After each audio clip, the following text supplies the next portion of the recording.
Yes, people, welcome back to the channel. Welcome to the weekly Manchester United show. It's where we talk with people about Manchester United. We talk about Manchester United news, transfers, and all the updates regarding United. And yeah, let's get it cracking. Joining me, I have Manchester United fans voice. Obviously, I think you might know him from his Instagram. I think he's got a massive following on there, so do go check his channel out. How are you doing today? Because it's been a while. We spoke before briefly, and Yes.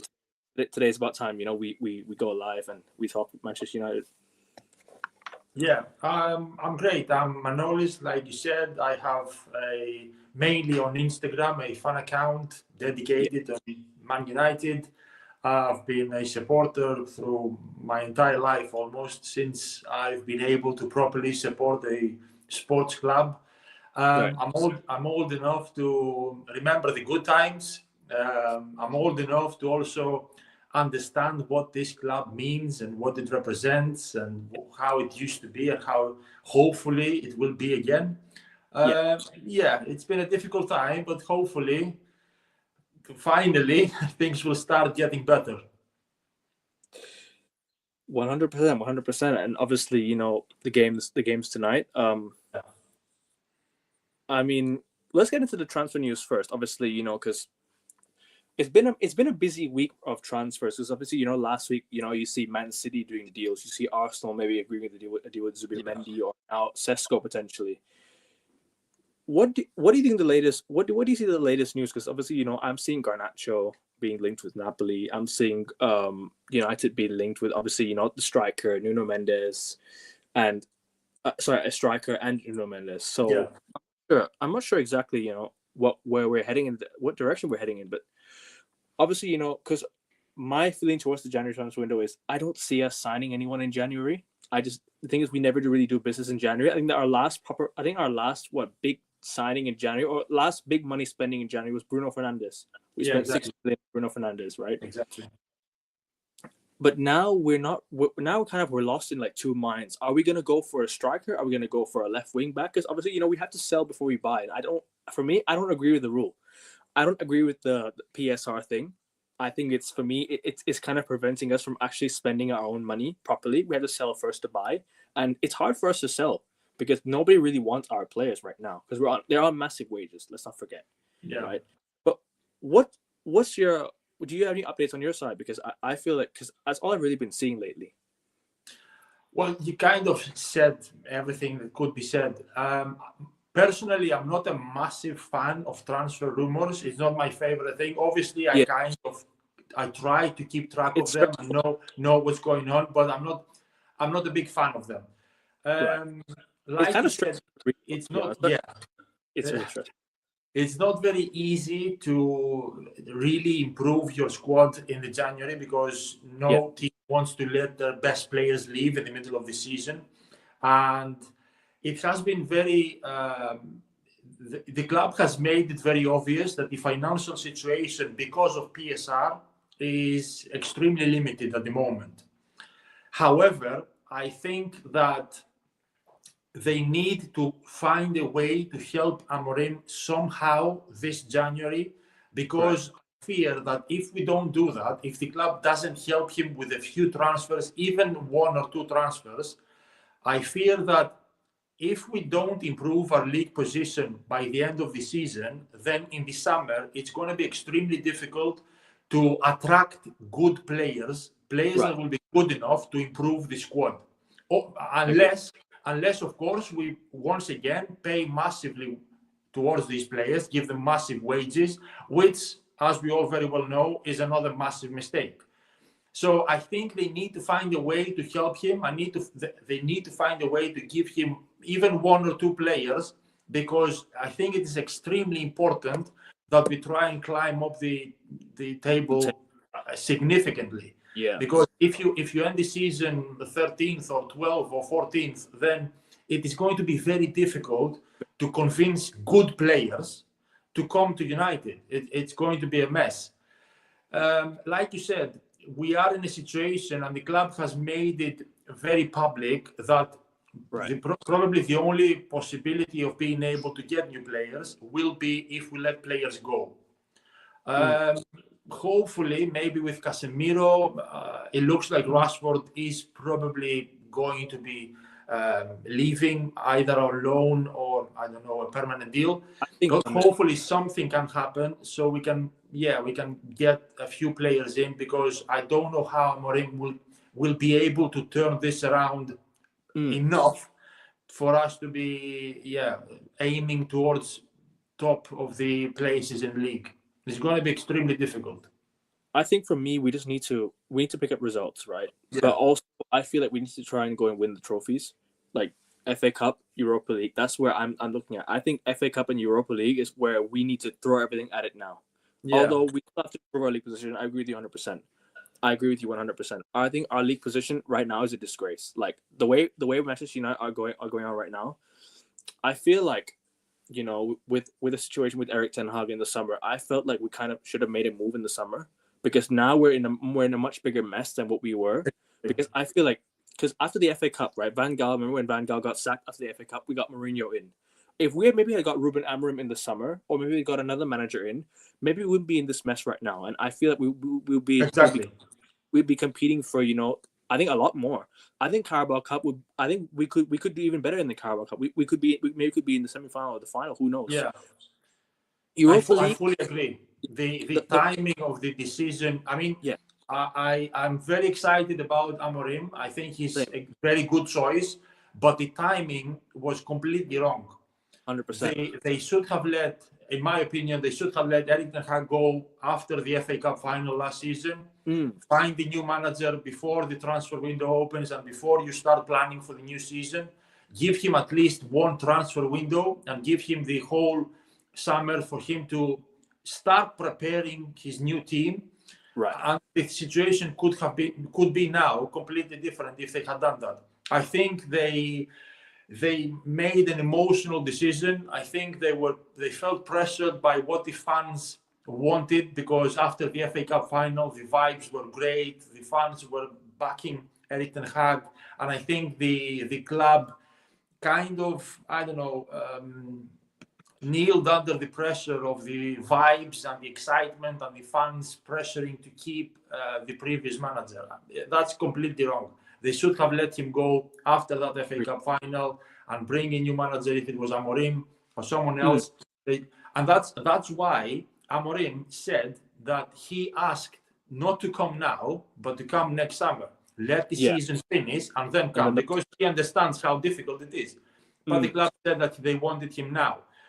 It's a very tricky situation. He brings a completely different philosophy. He brings it into a squad that was built to play in a completely different way. And now he's trying to do an impossible job. By putting his own information, it's not going to work mid-season. I think you start in the summer with pre-season, with, you know, warm weather.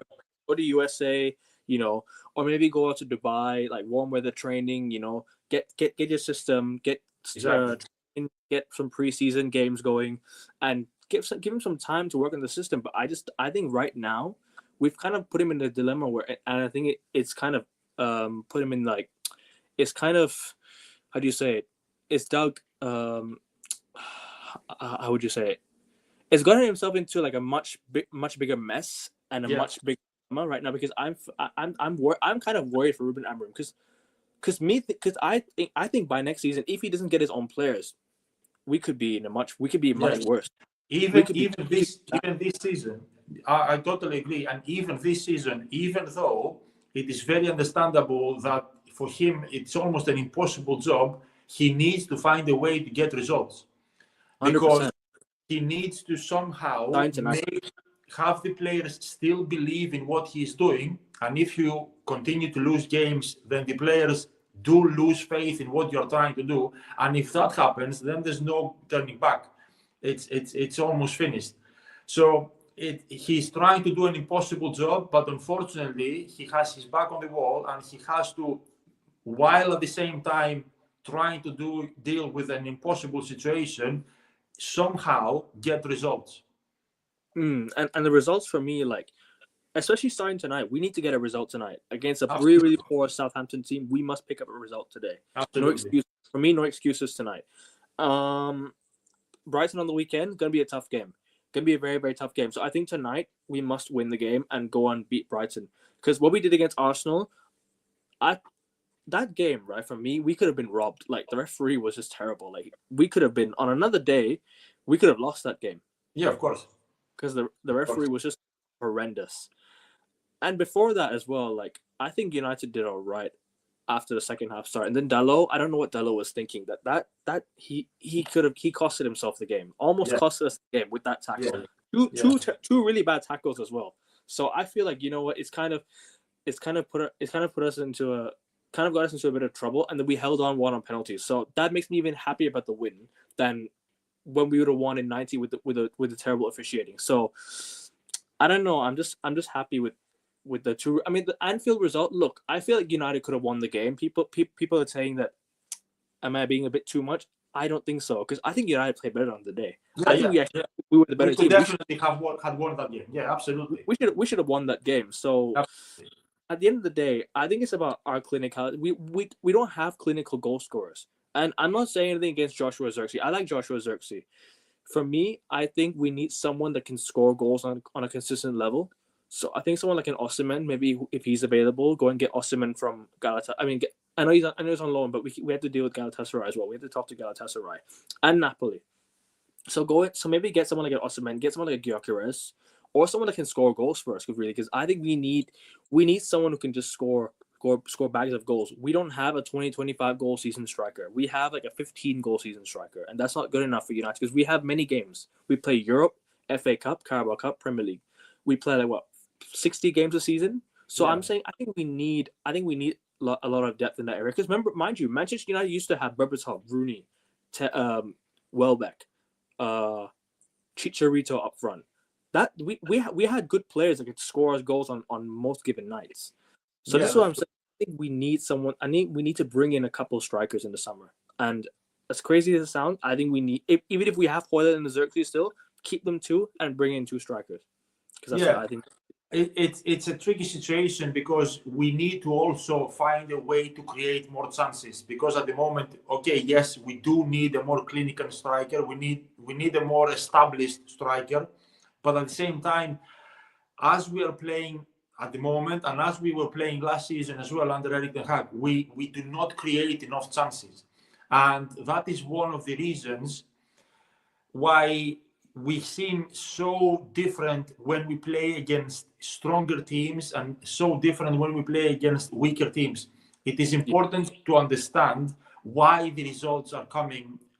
We seem a lot better when we are facing City or Arsenal or Liverpool, and we seem much worse when we are facing Bournemouth, for example, or teams that are not as strong. And that is basically, it's a combination, basically. It's mentally how we approach these games, which is something that Amorim mentioned a lot recently, our mental, how we mentally go into these games, which is one problem. And the other thing is that when we play against stronger teams, these teams approach the games against us tactically in a very different way, which suits us more.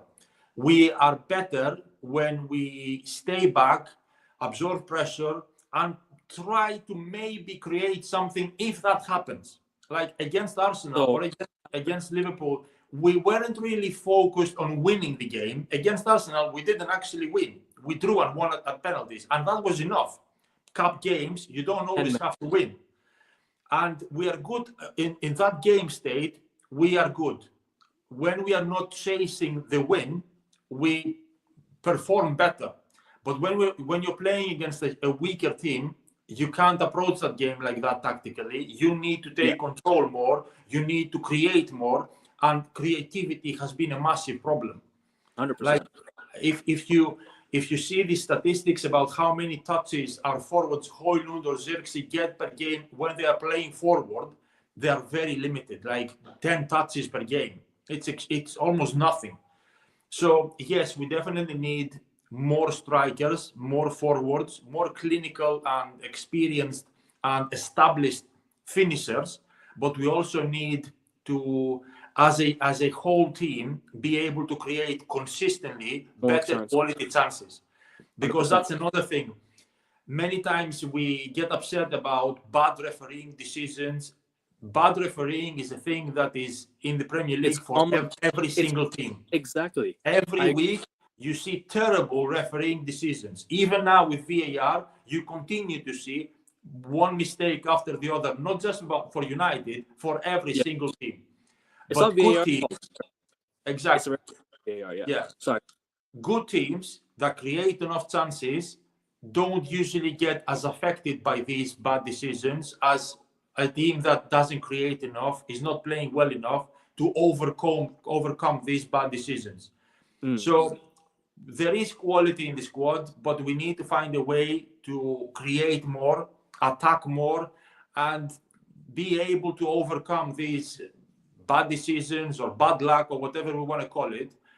So yeah, I agree that we need more strikers in the team and more established finishers, but we also need to find a way to create more for them. Because you know what it is? Sometimes, you have strikers that can drop into the middle and play another striker in. So, Yeah. like how Wayne Rooney used to do. He used to drop into the pockets and try and play Berbatov through on goals. I mean that. Yeah.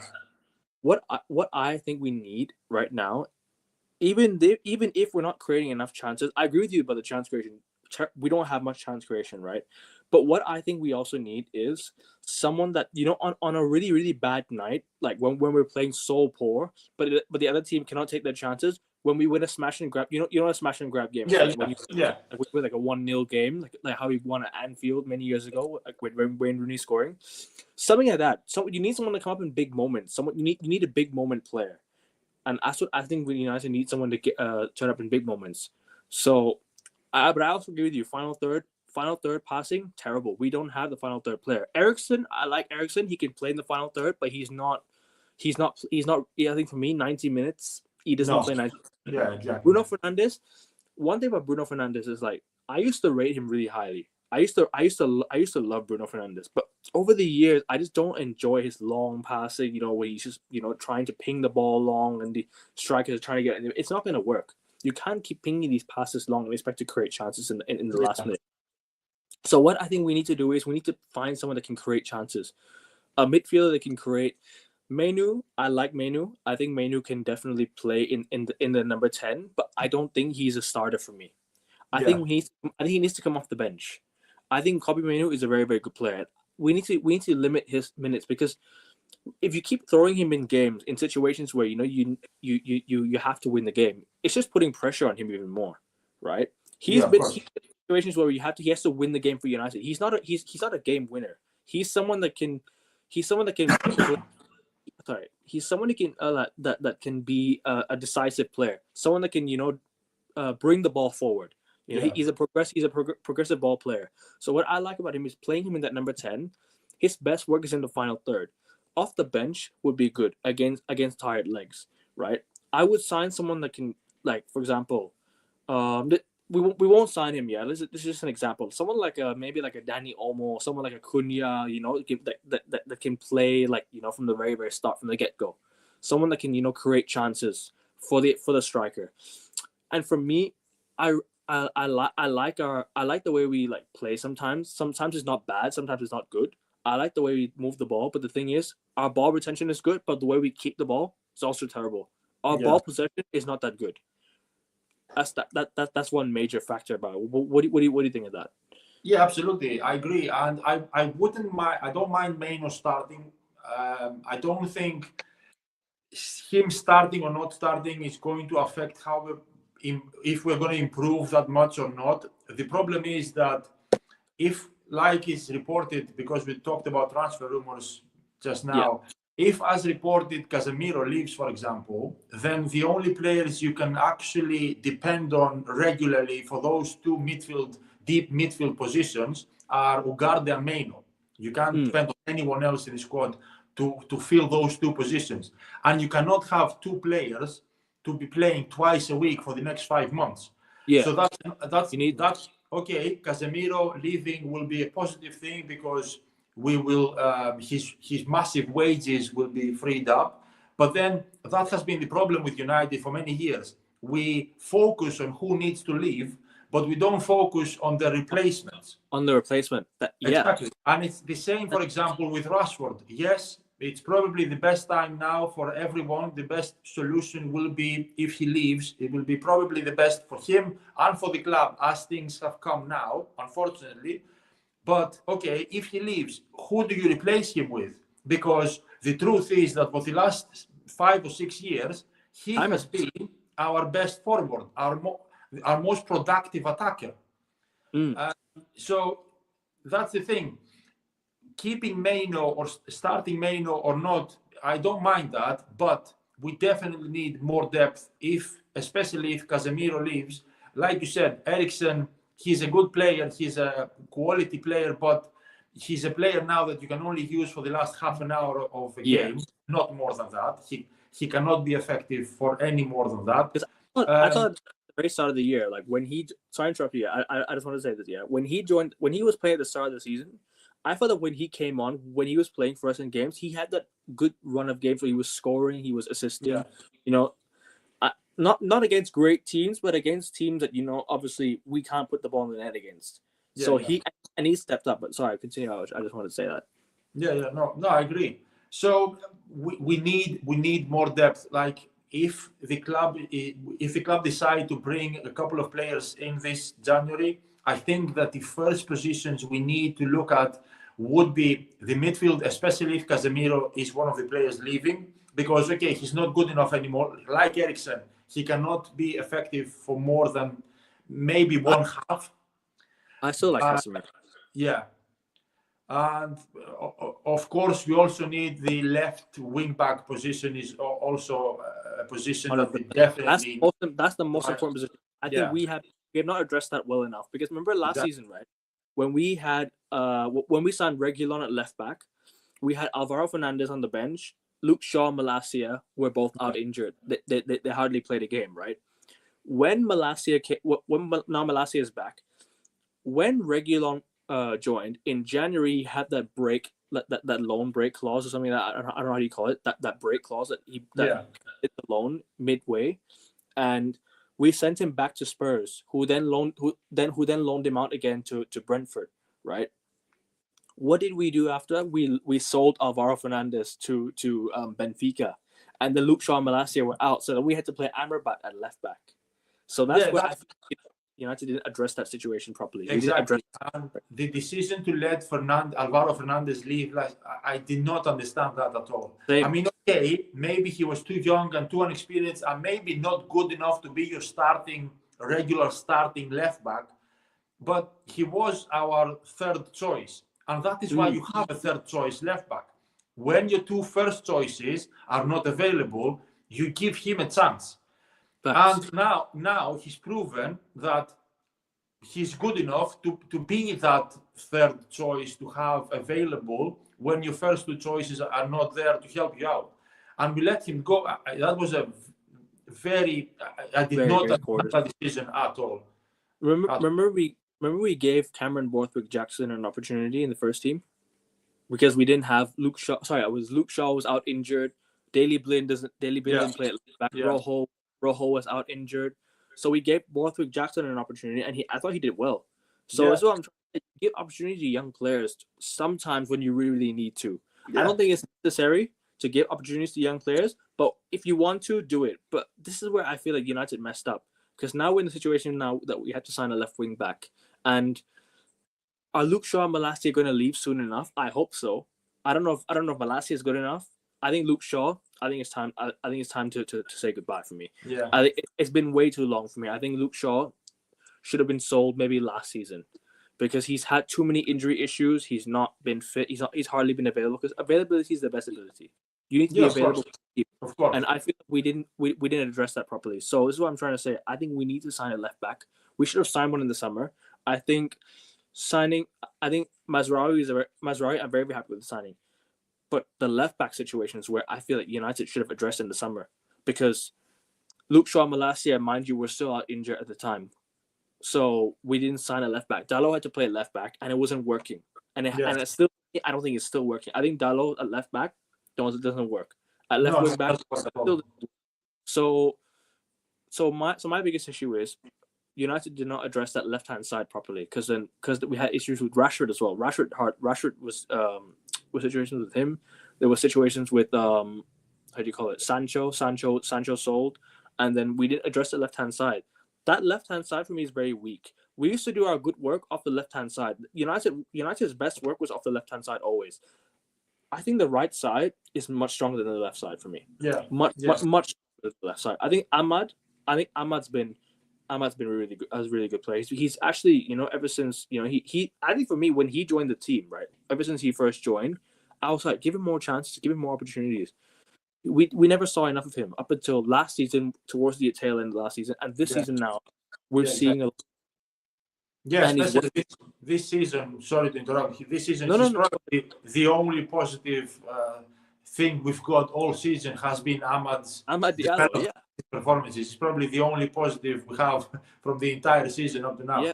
Yes, absolutely. I fully agree, and especially with Luke Shaw, it's very unfortunate. I used to be a massive fan of Luke Shaw. I think when he played, he was, in my opinion, probably the best left back in Europe. But like you said, if he's not available, there's no use. There's nothing you can do with that. It's pointless. And the terrible decision again by the club was it before last season that they gave him a massive new contract, a new 4-year contract with massive wages again. So one more player that even if you want to let him go, it's almost impossible because no one will be able or willing to pay him what he's earning at United. Yeah, it's a continuous, exactly, terrible decisions one after the other again. The thing with Luke Shaw has been that, and it has shown how good he actually is if he is fit. While he's been at the club, we have tried Alex Telles, Reguilon, Malacia. I think there was one more guy I'm not remembering at the moment. None of them have even come close to how good he was when he was fit. That's how good he was, or maybe still is, but he's not available. Unfortunately, Blind Rojo. Yeah, but Rojo. Yeah. Still, though, the quality is nowhere near what Luke Shaw was able to. At the time, I was a massive fan of Luke Shaw. At the time, I thought Luke Shaw was stepping up. I thought he was doing very well, but then it's a cycle with Luke Shaw. Like there's a time where he's gonna do well, and then the next year he's gonna drop off, and then he's gonna do well, he's gonna drop off. So it's a cycle. I think he's just been very inconsistent. Like I used to rate Luke Shaw like when he was in his mid 20s. Like I say maybe 25, 26 when he was a very, very good player. But now I just see like his injuries are taking a toll on him. Yeah, exactly. I felt that without that. I thought that when Luke Shaw before that injury, before that really bad injury he suffered, I thought he was doing so well. I thought he was on a massive upward trajectory. I thought he was doing very, very well. And then ever since that injury, he's not been the same. Obviously, you can't. Obviously you cannot always return the same as before. You return stronger, but better is an understatement. I just think maybe it should have been addressed a long time ago. And then there was a time where we just did not properly talk about Luke Shaw replace, we didn't have a backup for him because he got comfortable in the team. When he came, he got comfortable in the team. There was no replacement for him. There was always it was always him, and then there was no one else. So like I said, this is where I think United needs to address. Oh, sorry about that. That's okay. Yeah. I think the lineup is about to be out in a minute, but people, make sure you guys like and subscribe. I've shared the link of your channel on the description, so make sure you guys check his channel out as well. The lineup is out, so let's just reveal it. It's Onana in goal, so we've got Mazraoui, De Ligt, Martinez, Yoro at the back, and then obviously you got who's the left back I'm seeing? Oh, Martinez as well. So Sandro Martinez, De Ligt, Mazraoui, and Yoro at the back. And then you've got Bruno, Ugarte, Menu in the middle, and then Ahmad, Garnacho, and Hoyland up top. So let's talk about the game because obviously now we talk about the transfer and we talk about the. Let's talk about the game, okay? Because obviously United came off the back of a really, really good win against Arsenal. What's your overall thoughts going into this game? Because I think for me, there's no excuses today. I think we need to win this game. Like, there's no excuses whatsoever. Even if, like, we have to perform better, we have to be better than Southampton. Like, they've been a really poor side this year. If we don't get the win, if we don't at least beat them by 2 or 3 goals, then I think we have to ask questions like really what's going on. But sorry, United should definitely beat Southampton. Southampton are a really, really poor team this season. Poor. They are where they deserve to be in the table. The thing is, it's very difficult to predict what United will do against any opponent right now. Yeah. On one hand, we can feel a bit confident coming from the result against Arsenal and also coming from the result against Liverpool away. 2 very good results against 2 very strong opponents. But like I said before, it is important to understand why the team performs the way it performs against stronger teams and how we play against weaker teams. It's a mental block. Amorim talked about this straight after the game against Arsenal. He spoke about the mental problem that the team is facing, and it is blocking them from playing better against weaker opponents. So that's one problem. And the other thing is how these teams play against us tactically. We find it difficult when we need to be on the front foot, when we need to create, when we need to be the one trying to make things happen, then we have a problem. And especially as we're playing now, where the team has basically 5 defenders. So more than half of your 5 defenders plus the goalkeeper, that's 6 players that are defending. The defensive midfielder, those 6 players. Exactly. So most of your starting lineup is defensive-minded players. That makes it even more difficult to create problems going forward. It's a tricky situation, but like you said, there should not be any excuses today. The confidence of the players should be lifted after the win against Arsenal. Southampton are a really poor team, but it's really difficult to predict anything about United against any opponent right now. No, I completely hear you. I just think we just need to get it right tonight. All we need to do is get into good positions and just score goals. Like, I don't ask for much. I just ask for a United win. Like, I just need a United win. Over the last few years, we've just struggled to score so many goals. Like, we just don't. In games, obviously the Southampton game where we won 9-0, obviously, the Barnsley game where we won 7-0. That's like the games where you're playing against really like teams that were not good at the time. Southampton can turn up, but I feel like United should be the better team on the day. No excuses at all today. And obviously, going back to the point you made about the situation about Rashford and stuff like that, I also need to bring up one situation. Remember the Ronaldo situation? We didn't replace him. We brought in Weghorst, we brought in Højlund, who have done nothing so far. Like, it's been many years where we have got rid of players where it wasn't a mistake to let them go necessarily. Most of the players that the club decided to let go, they should have let go, but we never replaced them. And I fear the same thing is going to happen now with Rashford. And the fans get so obsessed about feeling upset about how a player has performed, or maybe something has happened outside of the pitch. With Rashford, for example, everything that we've heard about him going out or everything. So the fans get obsessed about getting rid of these players. But the main thing, the most important thing, is who you are going to replace them with. Because especially when we're talking about the player who has consistently for the last 5, 6 or 7 years been our best forward, then just saying that, okay, we're going to get rid of him and then, I don't know, Garnacho or Ahmad are going to just replace him. It's not that simple. You are a player down, so you need to replace him with someone that's going to make it better. We can get rid of players, but we just need to replace them properly. And I agree with you 100%. Yeah, exactly. I feel like the way the club treated Ronaldo was very, very bad. I feel like the way we treated Cristiano Ronaldo was really, really poor. Like, he said the things that I would say, or most fans would say about the Glazers.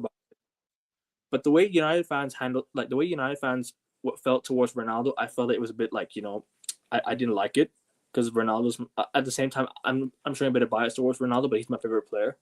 and it's never nice to see a player like of yours like that go down like that, like to to lose, not to lose his place in the team, but to to be how do you say it, to be terminated, and to be and the way we got rid of him was not good. I didn't like it. The way I feel like bringing him back, I was really happy with the day we brought him back. But the thing is, for Ronaldo's sake, I feel like going to another club where he could win trophies would have been better. Because at the time we're not winning anything. We were just getting second, third, and we were losing. We were getting dumped out of FA Cups and Carabao Cups, not really winning, not really challenging for any trophies. We were just doing better. We were just doing okay in the league. We were just getting in good positions. But I feel like the way we've kind of brought players in recently has just not been replacing, bringing in players. There's no plan. There's no plan. Exactly. Yeah, that's exactly it. I'm a massive fan of Casemiro. I still think we should keep Casemiro up until we find a replacement.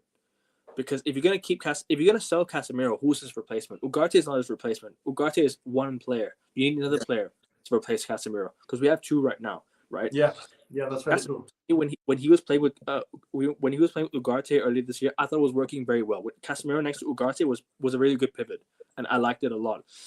But I feel like now, if you're gonna replace him, get someone better. Get someone who's younger, fresher, and maybe like, I wouldn't say is realistic. I wouldn't say this is a realistic option, but someone like Kimmich would be good. I'm not saying he'll join. This is just an example.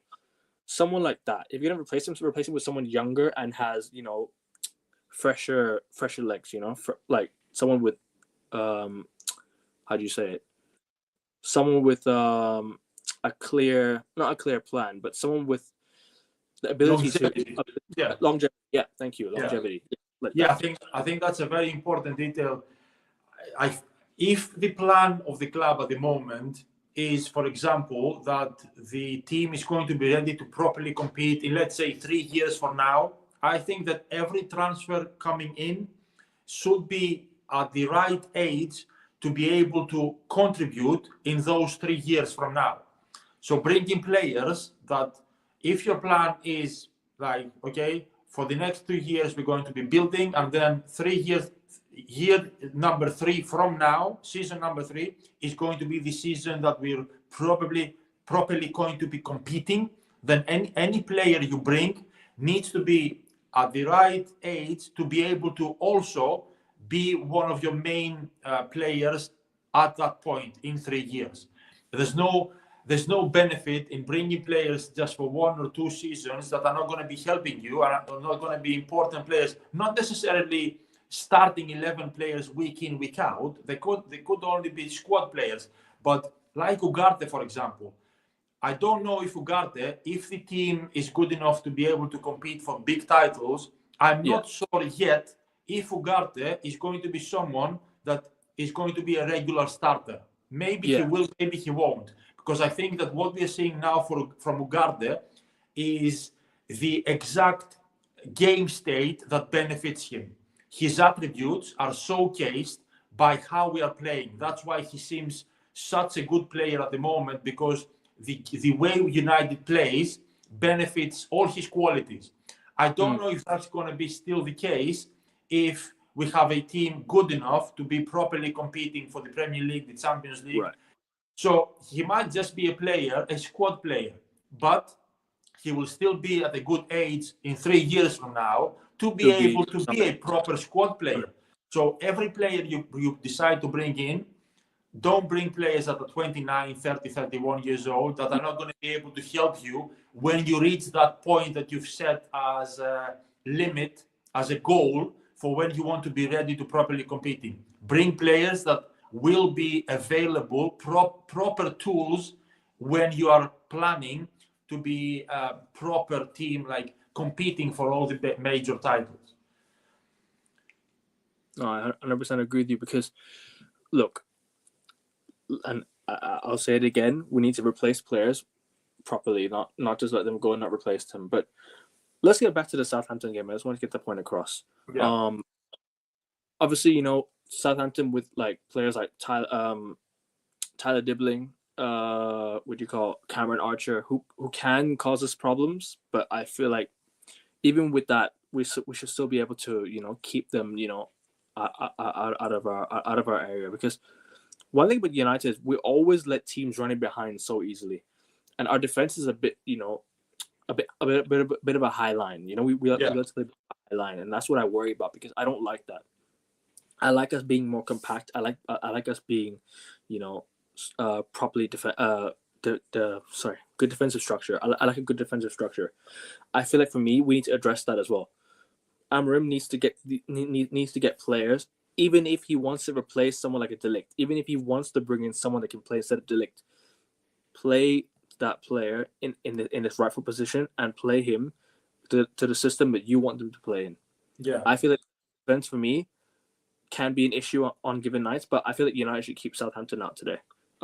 Just obviously, we play in like about an hour. What's your score prediction for today? I'm not very keen on score predictions, but yeah, I'll go for 3-1. Yeah, I'll go for 3-1 to United. If I had to, sorry. I'll say 2-0. Sorry, continue what you're saying. 2-0. So, yeah, I think I would say 3-1. And if I had to pick the scorers for United, I'll go with Bruno to score 1. Did you say Garnacho? Is Garnacho starting? Garnacho starting on the... I'll say Garnacho to score the other one, and I'll put Ahmad because I've got him on my FPL team. So same. So I'll go with Ahmad as well. I benched Morgan Rogers for Amad Diallo. So Amad Diallo better score tonight. Ahmad better score tonight. Because Morgan Rogers got me 6 points and he's on my bench. Yeah. So, I have him in my team as well. And I got like 60 something points in total already. So I need to actually get some points. Sorry, I think you... Hold on. Oh, hold on. I think he's kind of blurred out. Oh, I've lost you. Can you hear me? Yeah, I can hear you, but your internet was... Sorry, I don't know what happened there. No worries. All good. Happens, everyone. Yeah. What were you saying to me? What was I saying? Do I have... I don't remember what I was. Something about FPL, but I've forgotten it now. Never mind. You asked me if I have Højlund or something like that. Yeah, was it that? I don't remember at all. I'm sorry. No, the only United player I have is Ahmad. The only United player I have is Ahmad. I remember now. Do you have any more players playing still, or is it just Ahmad that you've got left for the game week? Let me have a look actually, because I actually think because I think I only have one player left. I have 64 points right now. Yeah, Ahmad is the only player left to play. Yes, he's the only player. So, and Isak got me 16 points. Chris Wood scored 1 goal for me, and Semenyo, Palmer. So yeah, I like my. Who was your captain this week? Salah. Salah, yeah. I had a blunder. I had a blunder on that one. Yeah. So yeah, I need Ahmad to step it up. So yeah, I agree with you. I'm gonna go with Bruno and Ahmad to score. I'll say 2-0. I think United should win the game today. If there's anything less than, if we win like 1-0, I'll take it. I'll still take the win. I will be concerned about our finishing. So yeah. So we need to win the game today. Let's take a trip down memory lane, because obviously this is our first time talking, right? This is our first show. Hopefully many more shows. Definitely. Yeah, absolutely. I really enjoyed the show. Me too. What's your favorite Manchester United memory? Probably, I think it was 1996, the FA Cup final against Liverpool, where my all-time favorite Man United player, who is Eric Cantona, scored the winning goal. I think it was the 86th minute, or it was late in the game, after a corner. He scored a goal. I think from all the obviously. I think it went to extra time and he scored in extra time. I'm not sure. Maybe. It was definitely at the old Wembley. It was definitely the FA Cup final. Definitely against Liverpool. Obviously, you can't not include the Champions League final against Bayern Munich with the Oh Solskjaer yeah, goal, final second. you Um, watched that game, right? How old were you at the yes, time? yes. You know what I mean? How old were you at the I was 18. 18 years old? Wow, 18, yeah. 18 years old. And United won. United, you've seen United win the treble. You've seen United win I've been very lucky. I started my first ever proper game that I watched on the telly. I remember watching it properly. Was the Cup Winners' Cup final against Barcelona in Barcelona 91. 1990. So that was the first game I properly remember watching. So I Right. started watching football properly and United as soon as they started winning. So I've been Right. very Yeah. lucky. I watched the entire Sir Alex era, all the glory, winning absolutely everything from the very start of it. That was when I started watching United properly. Happened to be, luckily enough for me, happened to be when United started winning every title there is, season after season. I started watching United in 2008, 2009. Uh-huh. So I've seen us make a Champions League final. I've seen us win 3 titles. I've seen us win. Well, I started watching towards the tail end of the 8-9 season, but I still saw us lift the Premier League trophy that day, I think. So yeah. So I pretty much seen us win 3 titles, right? Yeah. Unfortunately, I didn't win much. I would I would have liked to, but at the same time, I'm grateful for every single thing United have won. And probably my favorite moment was when we won the Premier League in 2011, really, because I remember that Wayne Rooney goal against Blackburn, and I know it was a draw, but we won that 19th league title to pip Liverpool, So that was my favorite moment, because that was when now we have 19, they have 18. Obviously, we hope they don't equal us again. Yeah. Because so as crazy as this sounds, I need Arsenal to do something. I need Arsenal to do something. I need Forest to try and do something. Yeah, the perfect scenario would be for Forest to win. Yeah. My teacher, right, in school was a Nottingham Forest fan. Uh-huh. So he still is he's a Nottingham Forest fan. So I hope for him he wins the league. Yeah, I don't think it will happen. I think Forest will obviously, unfortunately, they'll sort of drop off. But I think Arsenal, it is what it is. Like, we need someone to stop Liverpool, right? So hopefully it's absolutely anyone really. Yeah. Even if Man City go on a run now, and I hope it doesn't matter, because 5 in a row, they've already done 4 in a row. So what can we do? No. City will always have the 115 charges behind them. 130 now. It's 130. Yeah. Sorry. So whatever they win, it doesn't really matter that much because it's always clouded by those charges. 100%. Yeah. And obviously, now you've got, even though I despise, I really hate Man City. Like, I didn't like what they did to us in 2012. That day broke my heart. But if I had to choose between City and Liverpool. Sorry, City. Yeah. City, yeah. Liverpool would be the team that who I hate more. But City, if I had to, if I had to choose who I like a bit more, Man City. But who I hate more, obviously, Liverpool. Yeah, of course. Every day. Like, we're Manchester United fans. Like, the biggest game will always be Manchester United Liverpool. Even if we're not aligned, even if we're not winning at the same time, I feel like Liverpool will always be a big game. Like, even if back in the day when Liverpool were not doing well, like the days when they had John Joe Shelby, it was still a big game. They still made it. They still managed to beat us as well. Yeah. So it's always form going out of the window in these games. And obviously, you have Leeds there as well. Leeds haven't been in the Premier League for years, but we still hate Leeds. Leeds, like, even though I didn't get to see the United Leeds rivalry properly, I still know that it's a massive rivalry. We still hate Leeds. So Arsenal only came into the picture in 2004, 2005, or was it before? Yeah. I think before that, because when they started winning league titles, they weren't creating as much noise in 1990 as they did in 2005. Because I remember when they won the Invincibles, they probably weren't as noisy still then. But now 20 years have gone by, they still haven't won a league title. Yeah. So it is, the rivalry sort of died down, and there's a one rivalry, United Chelsea as well. That was a rivalry when Jose first came, or was it when or was it when when we won our first league title after 3 years, 4 years, and then The, we won three in a row? No, sorry, go on.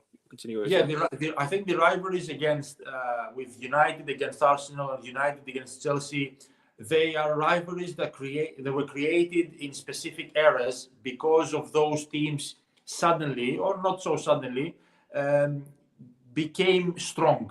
Like with Arsene Wenger, Arsenal were they were playing a very attractive way of football. They were a good team, solid team. The United versus Arsenal games, they were most of them, very strong, very good games.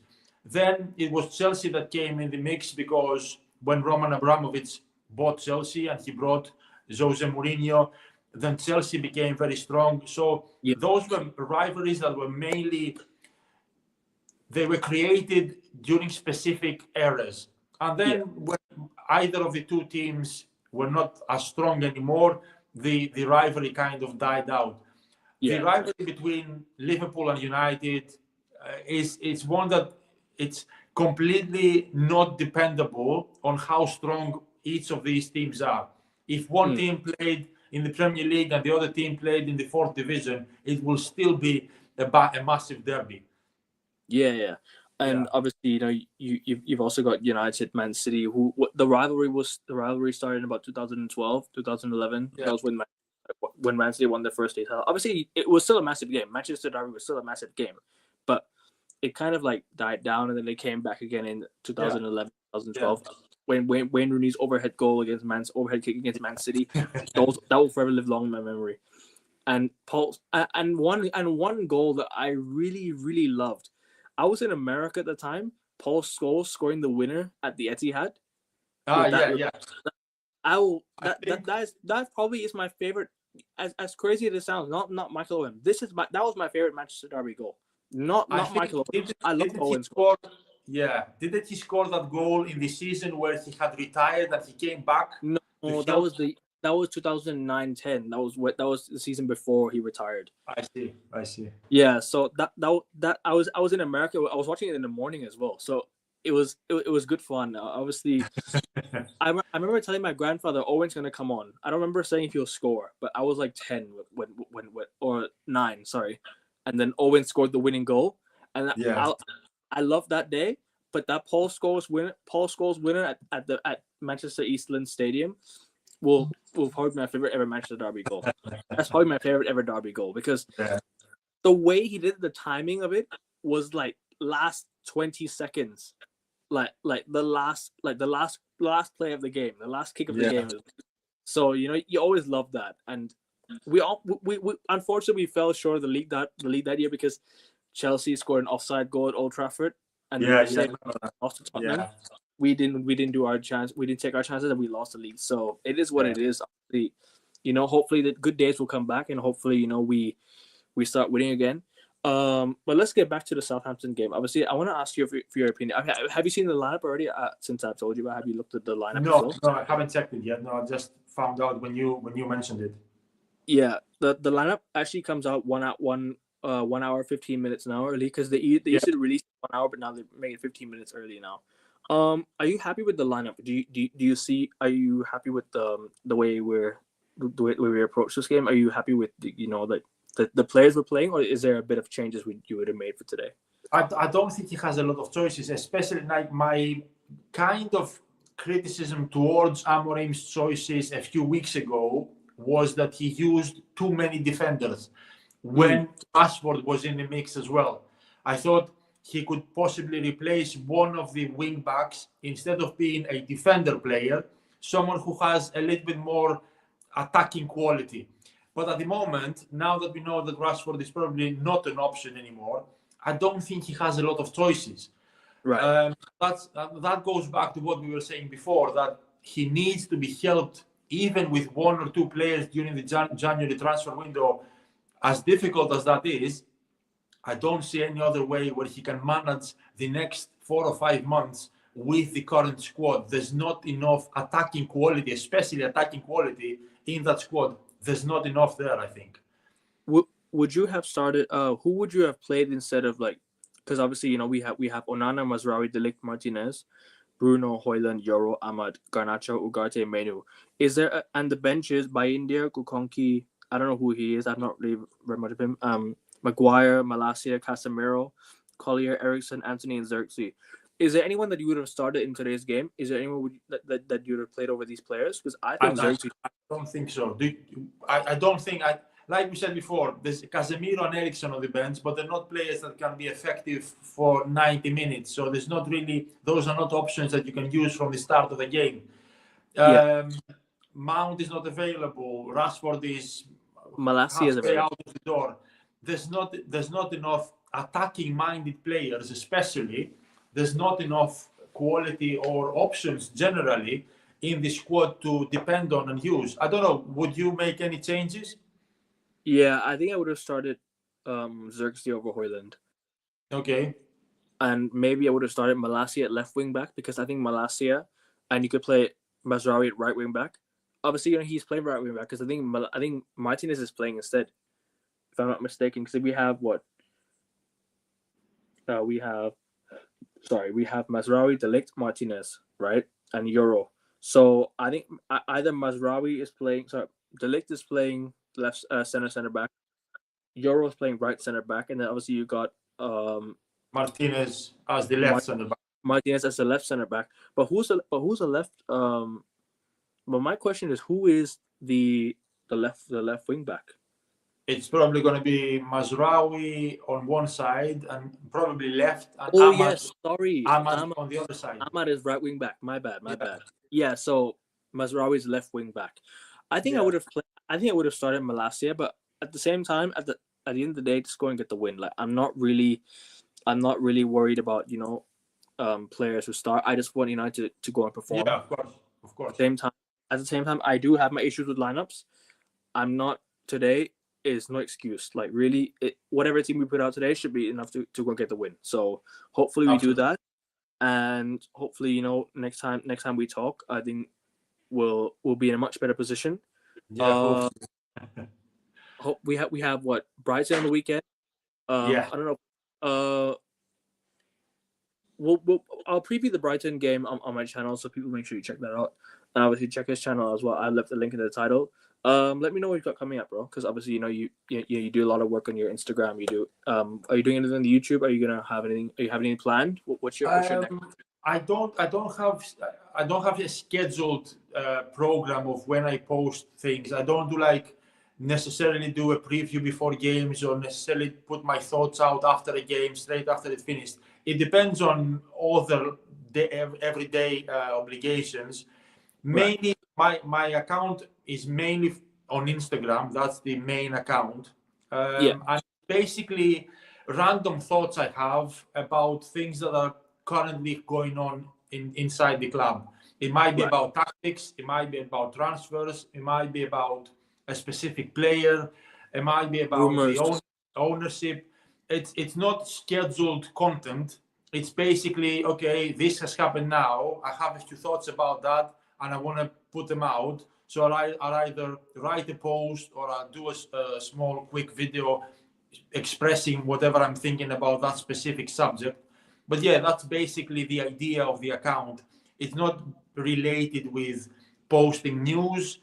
There's also some news out there, but that's not the main focus of it. The main focus is my thoughts, my opinions, or my reactions on various things. It could be tactics, it could be a transfer, it could be a specific player, anything that I've had a thought on, and I just want to share it.